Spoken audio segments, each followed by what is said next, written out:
memenuhi janji, mensyukuri nikmat, menjaga lisan, dan menutup aib orang lain. Dengan saya, Ainul Izzatul, saya Ririn Apriyati, saya Salwa Aldimalia, saya Putri Al-Fatihin, saya Muhammad Sabir Trihandoko, saya Muhammad Ade Ragil.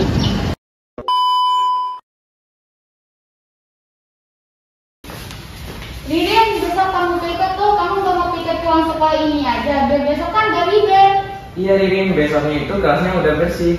Aku piket besok aja deh, soalnya aku ada urusan. Aku janji besok aku datang cepat. Oh ya udah.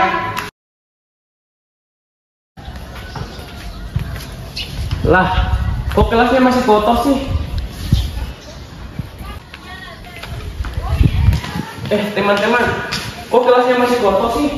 Iya, soalnya Ririnnya piket, dia pulang cepat duluan kemarin. Iya, padahal Ririn udah janji buat datang cepat kemarin.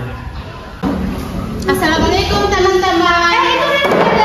Itu Ririn, kamu udah janji loh kemarin buat datang cepat, kok kamu lambat datangnya? Iya Ririn, kamu kenapa? Maaf teman-teman, aku lupa kalau aku piket hari ini. Lah, kamu kan udah janji kemarin Ririn. Lain kali kamu jangan ulangin lagi ya. Iya teman-teman, aku janji gak akan ulangi lagi. Memenuhi janji. Janji adalah ucapan seorang kepada orang lain yang menyatakan kesanggupan atau kesediaan untuk berbuat sesuatu. Jadi akibat seseorang mengingkar janji, yang pertama tidak dipercayai lagi oleh orang lain, yang kedua dijauhi oleh teman atau masyarakat sekitar, yang ketiga merupakan termasuk orang-orang yang munafik, dan yang terakhir merupakan hal yang tidak disukai oleh Allah Subhanahu wa taala.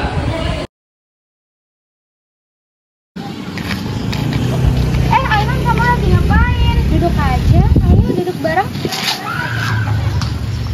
Tahu nggak sih tadi pagi? Kenapa? Ririn katanya datang cepat, tahu-taunya dia telat. Iya, tahu dia nggak nepatin janjinya banget.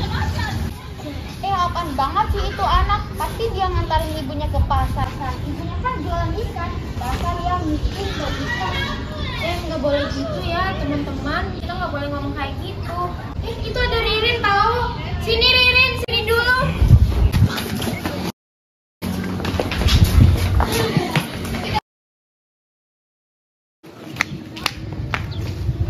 Ririn, jangan masukin dalam hati ya omongannya mereka. Aku panggil Sabil dulu. Sabil, ayo sini minta maaf.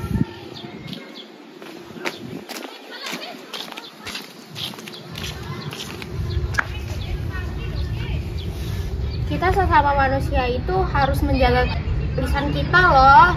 Karena apa yang kita ucapkan itu bisa juga menyakiti perasaan orang lain.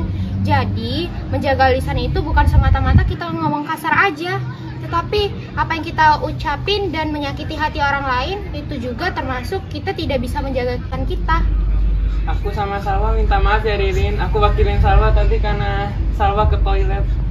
Iya, aku maafin kalian, tapi lain kali kalian gak usah begitu lagi ya. Iya, aku janji ya. Jadi kita tidak boleh melihat seseorang dari pekerjaan orang tuanya atau status sosialnya, karena sesungguhnya kita semua sama di mata Allah Subhanahu wa taala. Macam-macam nikmat. Dalam mensyukuri nikmat Allah Subhanahu wa taala, kita harus mengetahui apa saja macam-macam nikmat yang diberikan oleh Allah Subhanahu wa taala kepada hambanya. Imam Al-Ghazali membagi nikmat menjadi 5 bagian, yaitu yang pertama, nikmat iman dan Islam. Yang kedua, nikmat diberikannya roh atau nyawa dalam badan.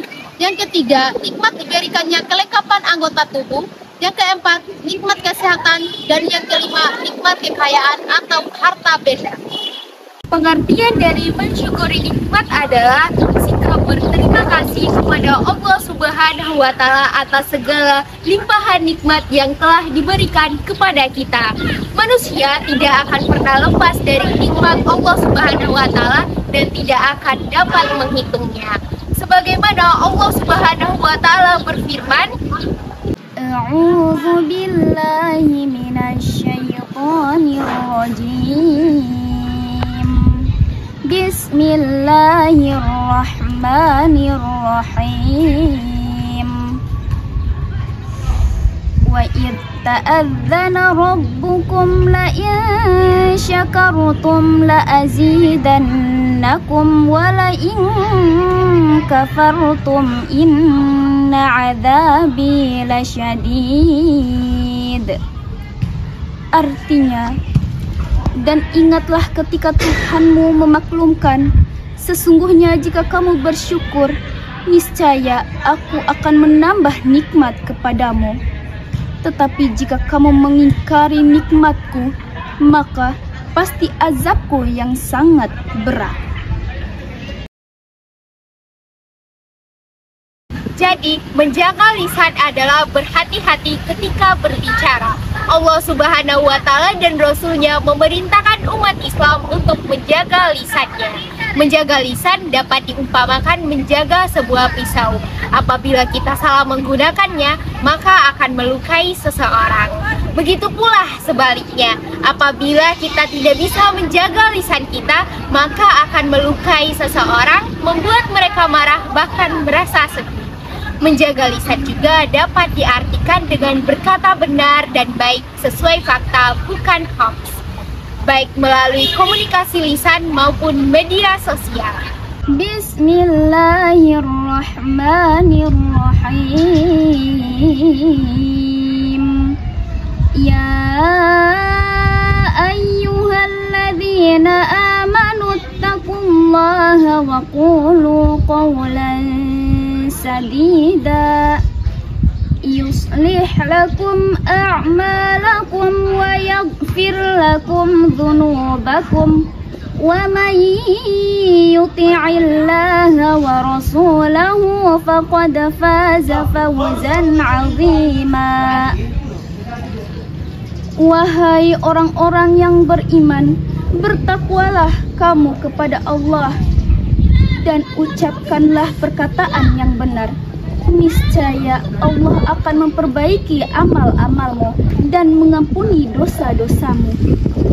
Dan barang siapa menaati Allah dan Rasul-Nya, maka sungguh dia menang dengan kemenangan yang agung. Aib. Aib adalah suatu kekurangan atau dapat diartikan aib juga merupakan suatu kondisi tidak baik yang dimiliki oleh seseorang. Hikmah menutupi aib orang lain, yang pertama mendapatkan pahala dari Allah Subhanahu wa Ta'ala. Yang kedua, Allah akan menutupi aib orang yang menutupi aib orang lain baik di dunia maupun di akhirat. Yang ketiga, hidup menjadi tentram dan damai. Bismillahirrahmanirrahim. Ya ayyuhalladzina amanu jatanibu katsiran minadh-dhanni inna ba'dadh-dhanni ithmun wa la tajassasu wa la yaghtab ba'dukum ba'da ayuhibbu ahadukum an ya'kula lahma akhihi maytan fakarihtumuh wattaqullah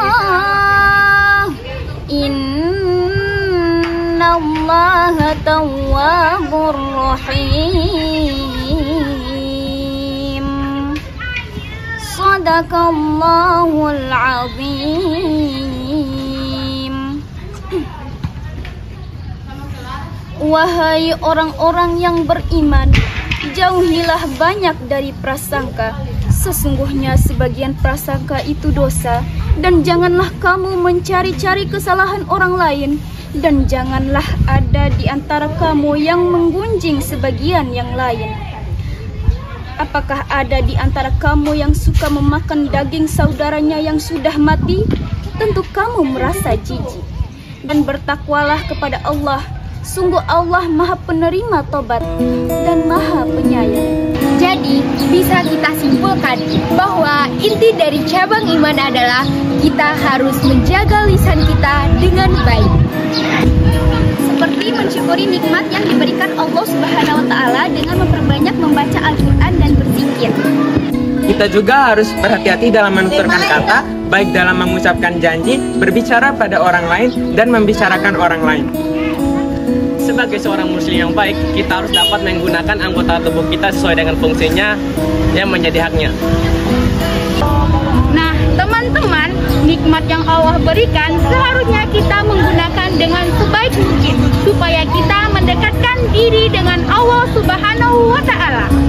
Bukan untuk melakukan perbuatan maksiat yang membuat kita jauh dari Allah Subhanahu wa Ta'ala dan menyakiti hati antar sesama.